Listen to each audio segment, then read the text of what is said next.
Subhanallah walhamdulillah wa la ilaha illallah wallahu akbar.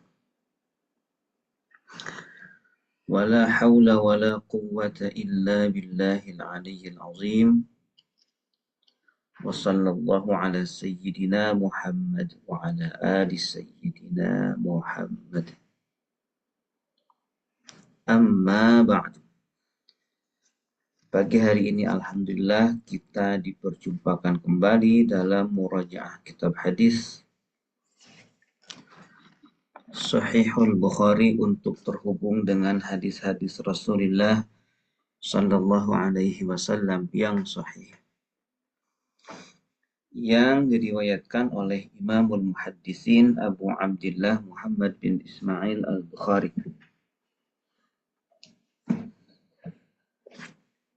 Pada Kitabus Salat Jamaah, kumpulan bab hadis tentang salat berjamaah, kita masih ada di hadis tentang 7 golongan yang akan diberikan naungan oleh Allah pada hari kiamat, pada hari di mana tidak ada naungan pada hari itu kecuali naungan Allah. Yang pertama, pemimpin yang adil. Yang kedua, remaja yang tumbuh dalam ibadah kepada Allah. Yang ketiga, orang yang hatinya tertambat di masjid-masjid.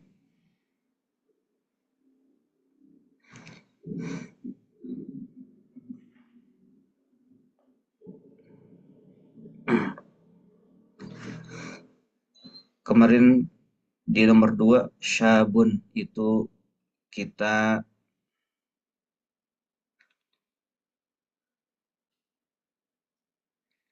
terjemahkan remaja. Kalau dilihat batasannya secara umur, itu dari usia baligh. Baligh kira-kira berapa? Sebut saja 15 tahun ya.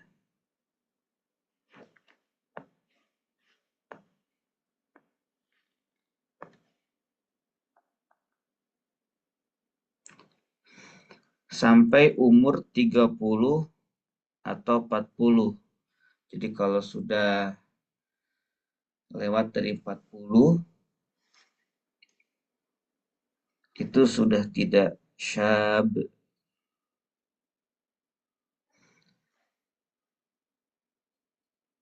Artinya jangan sampai karena kemarin pagi kita terjemahkan syabun, di situ adalah remaja, akhirnya orang yang sudah umur 30 tahun jadi tidak masuk, padahal masih masuk.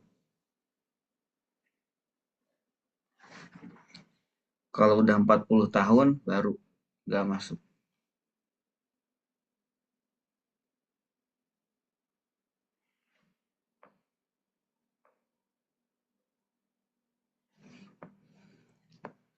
Karena di umur-umur segitu remaja, tantangan untuk istiqomah dalam ibadah itu tidak mudah.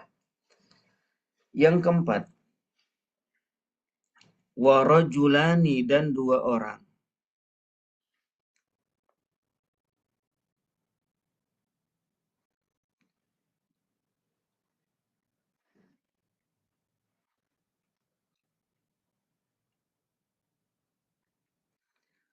Tahabba fillah,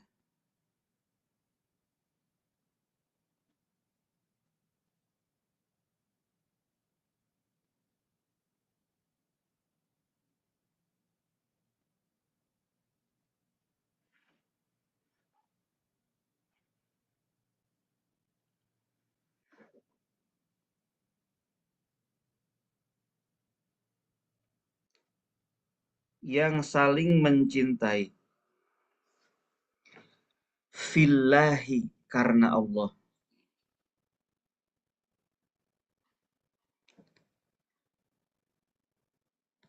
Fillahi ini karena Allah, bisa juga maksudnya fillahi, di jalan Allah.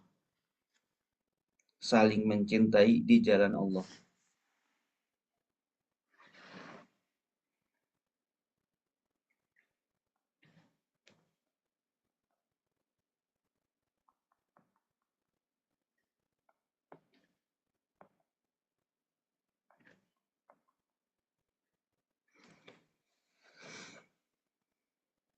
Ijtama'a, mereka berdua berkumpul.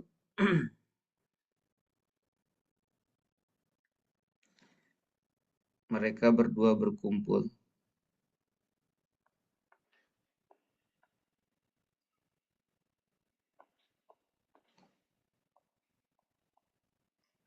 Berkumpul di sini bisa juga bertemu. Alaihi,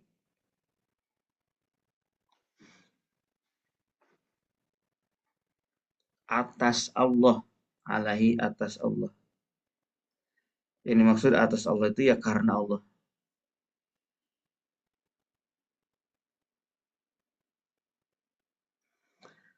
Atau juga bisa dalam bahasa Indonesia demi Allah. Bukan sumpah.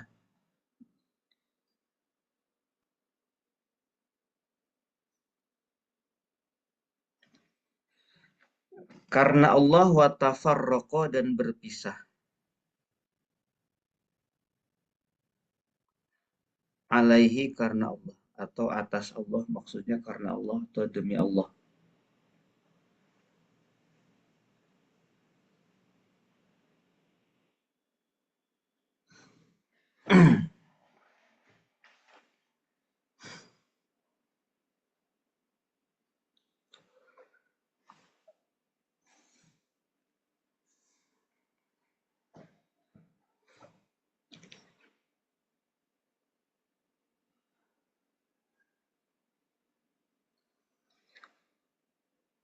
Dua orang, di sini disebutkan dua orang, rojulani, kedua-duanya laki-laki,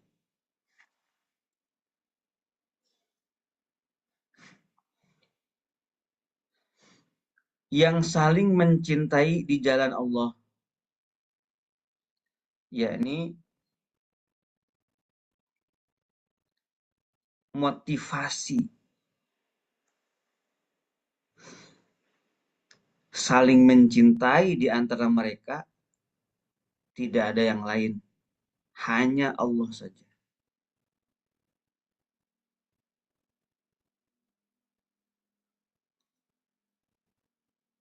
Bertemu karena Allah,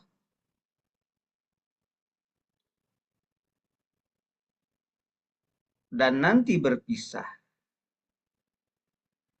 saat kematian juga karena Allah.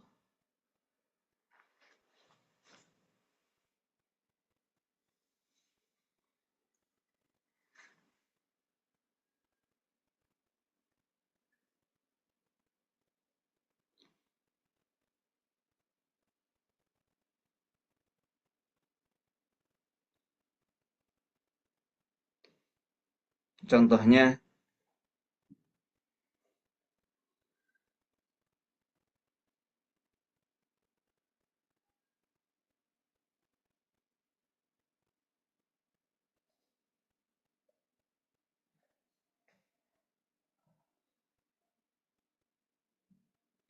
sahabat karib. Itu siapa yang komen? Putri, sahabat karib. Gimana itu kok bisa jadi sahabat karib?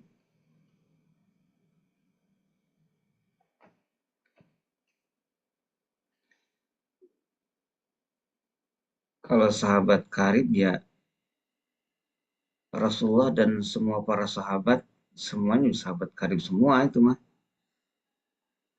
Ini lebih dari itu.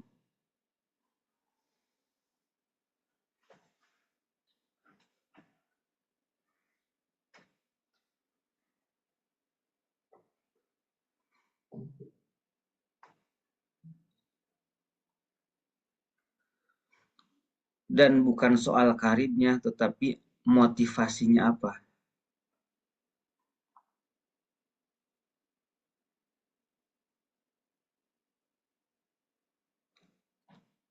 Motivasinya apa.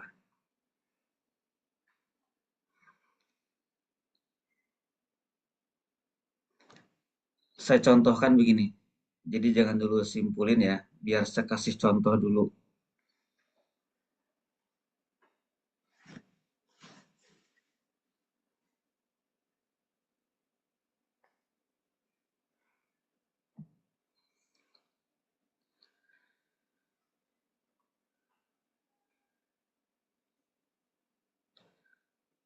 Kemana-mana selalu berdua dan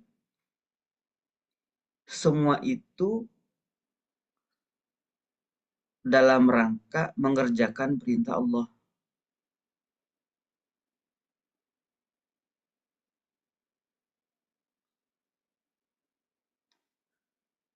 Menghafal Quran bareng, yang satu mendengarkan, yang satu membaca.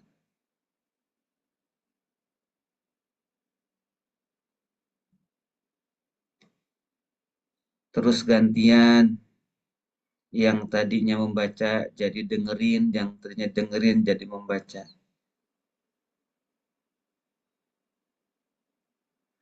Dulu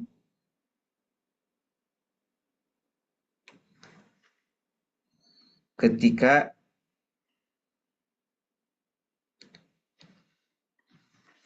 Rasulullah Shallallahu Alaihi Wasallam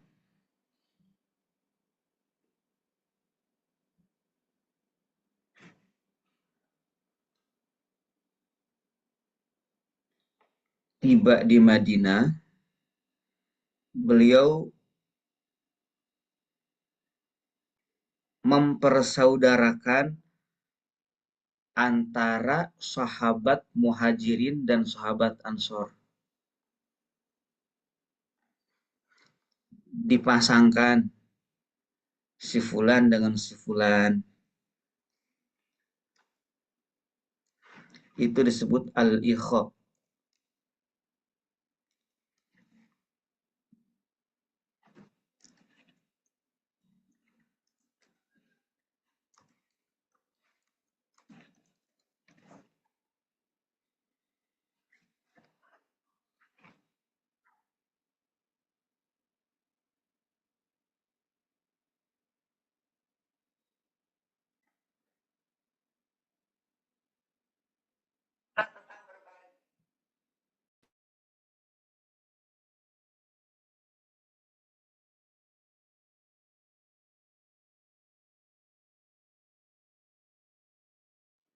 Mohon maaf, ada gangguan nih.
mempersaudarakan satu orang sahabat muhajirin dengan satu orang sahabat ansor. Itu disebut al-ikha, karena Rasulullah sendiri yang mempersaudarakannya.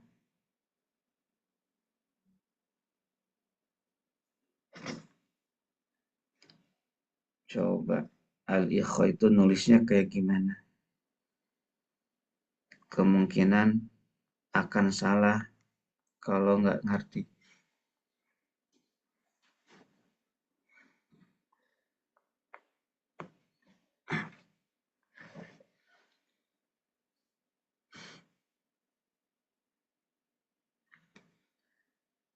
Kemudian antara dua orang ini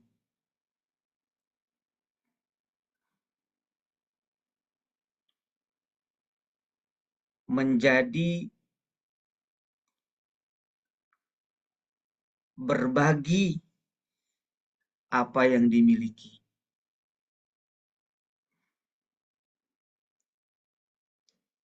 Yang dipersaudarakan ini. Bentuk saling mencintai di jalan Allah atau karena Allah, berkumpul karena Allah dan berpisah karena Allah, itu tidak mesti bentuknya al-ikha tadi itu.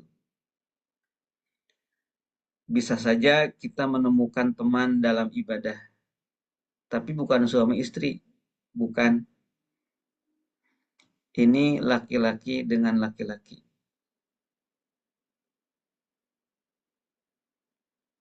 Atau bisa juga perempuan dengan temannya perempuan. Teman ibadah ketika berperang selalu berdua, berjihad.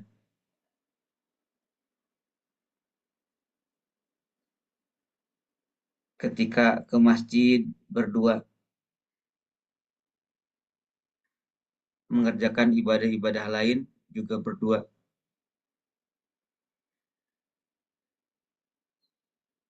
Saling membantu setiap kebutuhan masing-masing.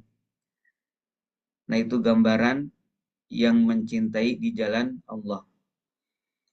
Artinya, pertama, motivasinya itu hanya Allah saja untuk menjalankan ibadah. Yang kedua,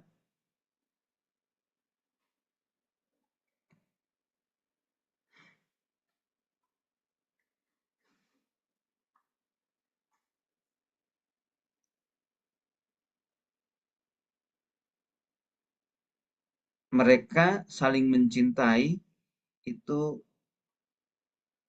sampai kematian memisahkan. Ijtama'a alaihi wa tafarraqa alaihi.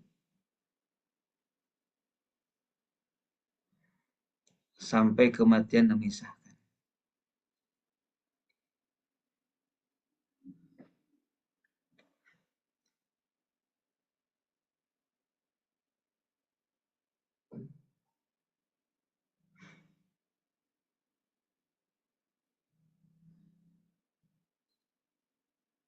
Yang ketiga,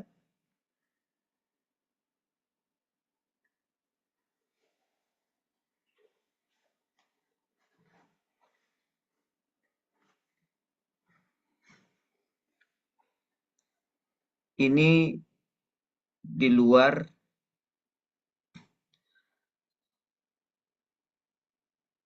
suami istri, di luar suami istri. Ya, di luar suami istri. Kalau suami istri lain lagi. Ya, kalau misalkan suami istri saling mendukung, suaminya beribadah, istrinya beribadah, beribadah bareng, itu nggak di sini hadisnya. Itu lebih khusus lagi.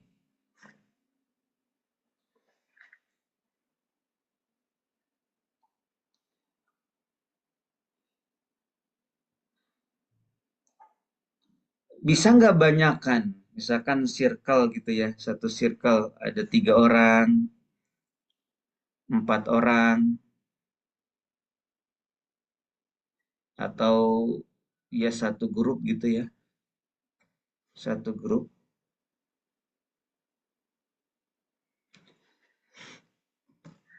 Maka sebenarnya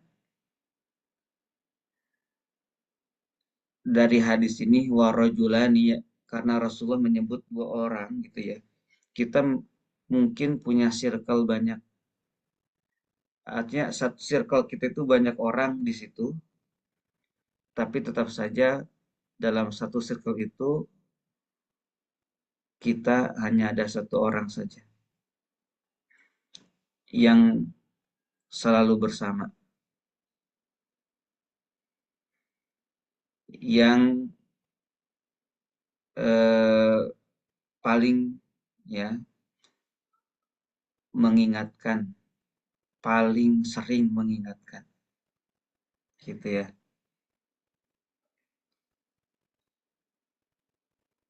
Besti, tahu tuh besti, besti, bukan besti lillah, fi, pakainya fi, fillah, fillah, ya. Fi di sini hadisnya pakainya fi, ya.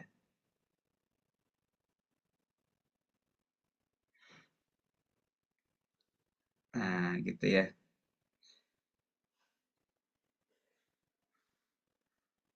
Ini teman ibadah, gitu ya. Bahkan, ini biar nggak liar, saya apa pemahamannya biar nggak liar tuh kemana-mana nih, ya. Ini khusus banget ini, khusus.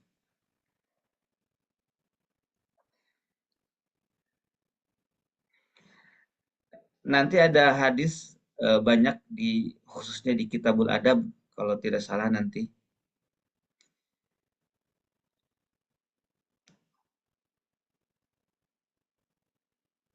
Ketika seorang punya sahabat, ya 2 orang ini sahabat ibadah, salah seorang meninggal dunia, maka anak dari yang meninggal dunia ini disunahkan untuk menjalin hubungan dengan sahabat ayahnya itu. Ya, ini hebat nih kalau terjadi ya. Dan 2 orang ini karena memang cintanya karena Allah dan tidak ada motivasi yang lain kecuali Allah saja, dan sampai mati memisahkan, ini mendapatkan keistimewaan nanti pada hari kiamat, diberikan naungan oleh Allah Subhanahu wa taala.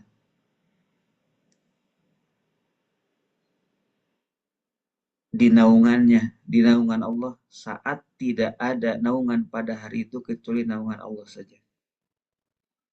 Nah, itu yang keempat ya.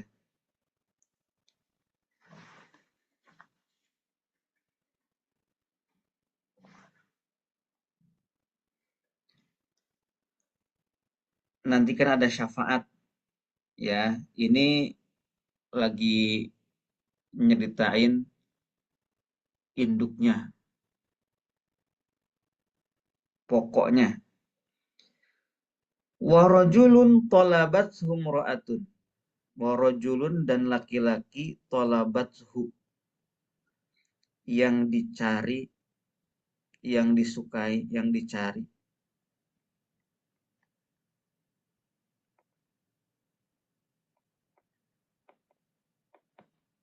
Imro'atun, oleh seorang perempuan, zatu mansibin, yang mempunyai kedudukan,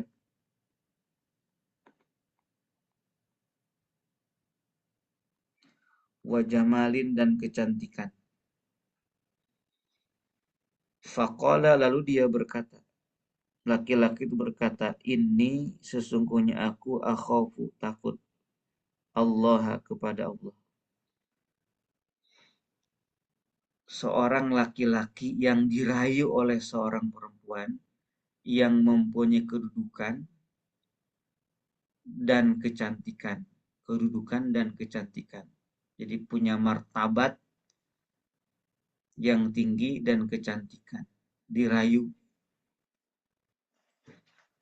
Perempuan tersebut mempunyai harta, perempuan tersebut mempunyai kecantikan, dirayu untuk berzina. Dirayu untuk berzina. Lalu laki-laki tersebut mengatakan, sesungguhnya aku takut kepada Allah. Nah, itu ya. Sesungguhnya aku takut kepada Allah. Atau sama juga, seorang perempuan dirayu oleh laki-laki yang kaya, berkedudukan, apa kalau kata Bu Hamka, berlembaga, ya, berlembaga dan ganteng, gitu ya, dan ganteng, baik pula, baik, ya.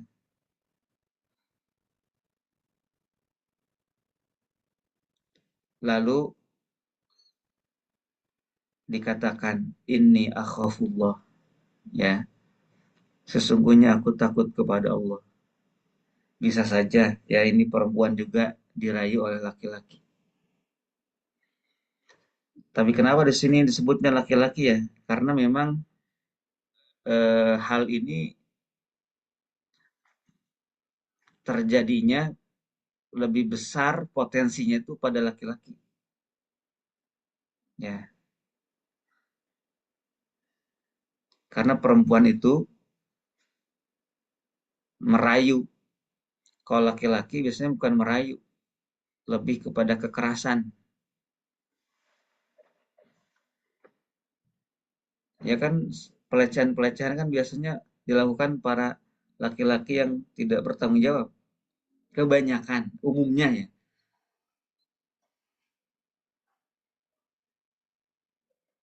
Umumnya gitu ya. Nah, kalau perempuan kan nggak melakukan itu, tapi bisa merayu gitu. Ini umumnya. Tapi dalam keadaan tertentu bisa saja laki-laki yang merayu perempuan dan perempuan pun sebenarnya dalam hatinya suka. Dalam hadis yang lain kan eh, tentang apa? Tentang orang yang terperangkap dalam gua itu kan di antara amal solehnya itu adalah dia punya kesempatan untuk berzina dengan seorang perempuan yang cantik, yang punya kedudukan, yang selama ini dia inginkan untuk menikah, yang dia sukai, tapi dia malah meninggalkan itu karena diingatkan oleh sang perempuannya. Takutlah kepada Allah. Takut tuh kepada Allah. Ya, itu orang yang punya kesempatan. Kalau ini memang dirayu ceritanya. Ini akhafullah. Wah, ini keren nih. Ya, kalau eh, sampai ke level ini akhafullah. Ini yang kelima. Nanti istimewa nanti di hari kiamatnya ini.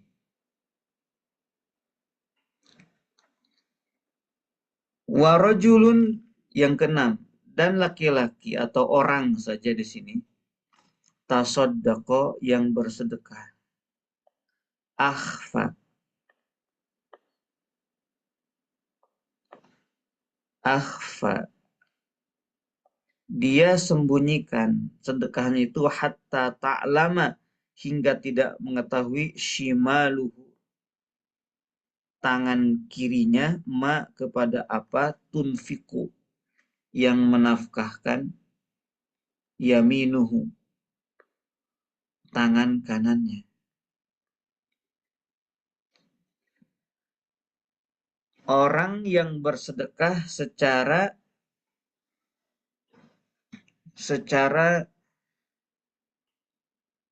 sembunyi-sembunyi. Saking sembunyinya, tangan kanannya tidak mengetahui apa yang dinafkahkan oleh tangan kirinya. Itu katanya. Gimana tuh ya? Tangan kanan, tangan kiri tidak mengetahui apa yang diinfakkan oleh tangan kanannya. Ini besar sekali. Itu yang keenam. Yang ketujuh, warajulun dan orang zakaro yang berzikir mengingat Allah.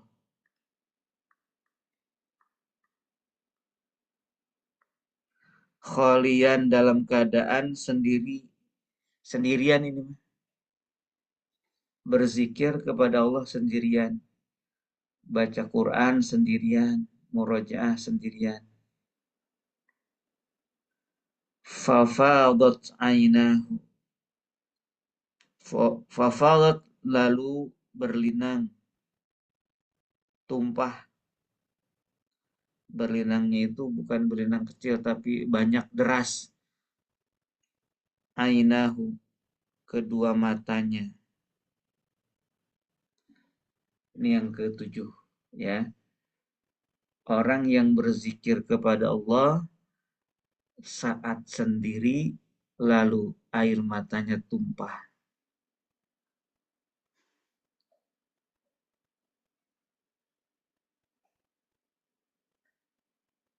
Berarti ini kan kebiasaan kebiasaan yang terus berulang selama hidupnya. Bukan sekali doang ya. Kecuali yang nomor berapa tadi yang dirayu itu tuh. Yang dirayu itu nomor 5 ya. Nomor 5. Nah kalau yang dirayu ini nggak mungkin setiap hari ya. Ya. Tapi sekiranya misalkan eh, tiap hari dirayunya gitu ya. Digodanya bisa aja gitu.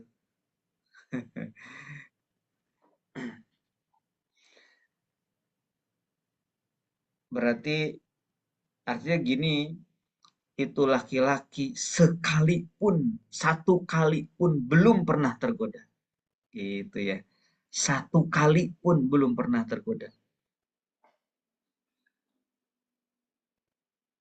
Dan sekalipun itu perempuannya benar-benar cantik dan sangat disukainya, gitu, tetap tidak tergoda. Sekalipun, satu kali pun gitu. Yang nomor 5 tadi ya. Ini semuanya mempunyai tingkat eh, apa perjuangan ya, apa effort yang tidak biasa. Pertama, pemimpin yang adil. Yang kedua, remaja yang tumbuh dalam ibadah kepada Allah. Yang ketiga, orang yang hatinya tertambat di dalam masjid. Yang keempat, dua orang yang saling mencintai di jalan Allah karena Allah, mereka berkumpul karena Allah dan berpisah karena Allah. Yang kelima, laki-laki yang dirayu oleh seorang perempuan yang mempunyai kedudukan, berlembaga, dan kecantikan. Lalu dia berkata, sesungguhnya aku takut kepada Allah. Yang keenam, orang yang bersedekah lalu menyembunyikannya sampai tangan kirinya tidak tidak mengetahui apa yang diinfakkan oleh tangan kanannya. Yang ketujuh, orang yang berzikir kepada Allah dalam keadaan sendiri lalu air matanya tumpah, berlinang. Tapi kalau berlinang itu kayaknya kurang ini ya. Berlinang itu kayak dikit air matanya. Nah, kalau fafadot ini deras ya, bercucuran. Fafadot. Nah, ini aina, luber ya. Fafadot. Jadi harus memilih diksi ya, harus tepat. Saya pengennya tadi berlinang air matanya. tapi takutnya disangkanya sedikit air matanya. Saat sendiri ya, bukan saat berjamaah, saat sendiri. Khalian, soalnya kan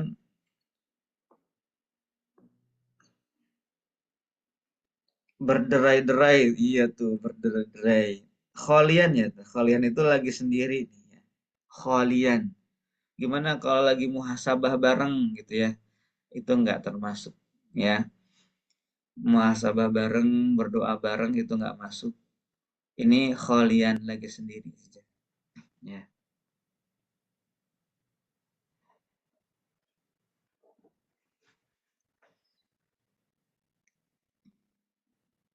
memang juga kalau sendiri itu ya eh, orang yang lalai ya mungkin lalai, tapi orang yang ingat sama Allah makin ingat ya ketika sendirian. Khalian, nggak ada orang. Ya khalian. Nah itu 7 golongan ya. Dan ini kita masih ada di mana bab tentang keutamaan menunggu sholat dan keutamaan masjid ya. Berarti yang berkaitan dengan masjid yang mana nih dari 7 golongan ini? Yang berkaitan khusus dengan masjid itu yang ketiga ini nomor 3 ya. Ada di situ fil masajid nomor 3 yang berkaitan khusus.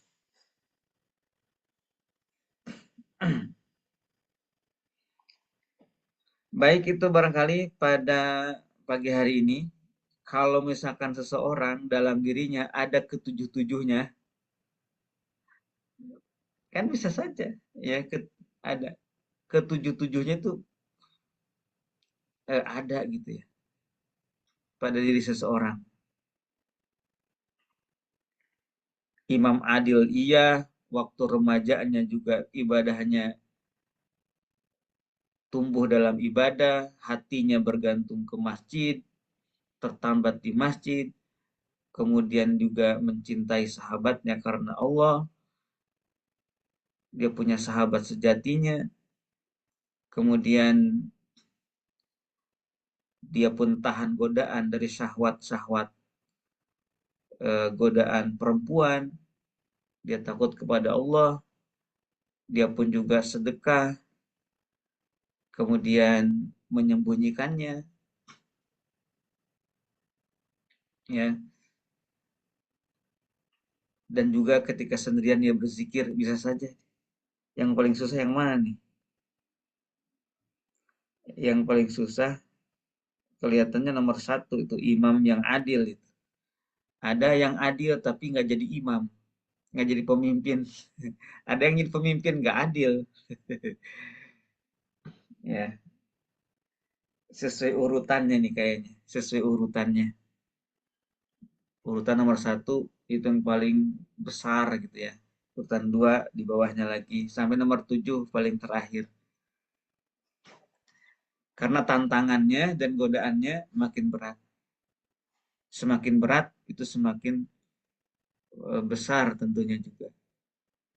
Semakin istimewa nanti pada hari kiamat. Nah, kita tidak melihat itunya, yang penting satu saja yang tidak pernah kita tinggalkan. Ya, satu saja ya. Atau kita kerjakan semuanya tentunya, tapi tentunya dari yang kita kerjakan semuanya ini satu saja yang terima oleh Allah. Nah, itu udah dapat keutamaan ya. Satu saja dari ketujuh ini yang kita kerjakan yang benar-benar masuk kriteria ini dan diterima oleh Allah itu sudah cukup ya. Karena Imam Bukhari pun di sini hanya satu yang dimaksudkan dalam bab ini itu nomor 3 aja yang berkaitan dengan bab ini. Satu ya. Itu barangkali eh, keren semua di sini ya. Keren semua. Sedekah sir gitu ya. Sebenarnya sedekah sir eh, dalam surah Al-Baqarah itu kan sedekah itu terang-terangan dan sir gitu ya. Terang-terangan dan sir. Maka ada kalanya kita ini terang-terangan, ada kalanya kita ini sir, ada kalanya di malam hari, ada kalanya di siang hari. Berarti ada berapa tuh? Berarti sedekah terang-terangan siang hari, sedekah sir siang hari, sedekah terang-terangan malam hari, sedekah sir malam hari. Jadi ada 4 kondisi. Ya. Nah, di sini yang menjadi keutamaan adalah sedekah sirnya, ya, sedekah sirnya, karena bisa jadi, ya, bisa jadi atau kemungkinan besar ini tantangannya lebih berat sedekah sir ini. Kenapa? Karena kalau sedekah terang-terangan, tahu nggak? Orang munafik aja bisa. Orang munafik bisa kalau sedekah terang-terangan. Karena kan pengen kelihatan gitu. Itu sih. Tapi kalau sedekah sir, orang munafik nggak bisa dia. Itu mungkin ya. Kenapa sedekah sir ini di sini menjadi utama ya. Bukan ya artinya kan sedekah yang begitu ikhlas sebenarnya itu. Yang begitu ikhlas. Ya. Jadi orang yang sedekah yang begitu ikhlasnya gitu. Maksudnya seperti itu. Sampai orang munafik tuh nggak bisa niru dalam hal ini. Karena begitu ikhlasnya. Itu maksudnya. Yang nomor berapa tadi? Nomor 6 ya. Sampai jumpa kembali esok insya Allah. Ini kalau di ta'lik, ini Ibnu Hajar al-Asqalani punya kitab khusus ngebahas hadis ini aja. Satu kitab ya. Demikian eh, pada pagi hari ini, kita lanjut esok, makin menarik ya. Subhanakallahumma bihamdika asyhadu an la ilaha illa anta astaghfiruka wa atubu ilaik. Support terus dakwah Hufaz Indonesia Murojaah. Wassalamualaikum warahmatullahi wabarakatuh.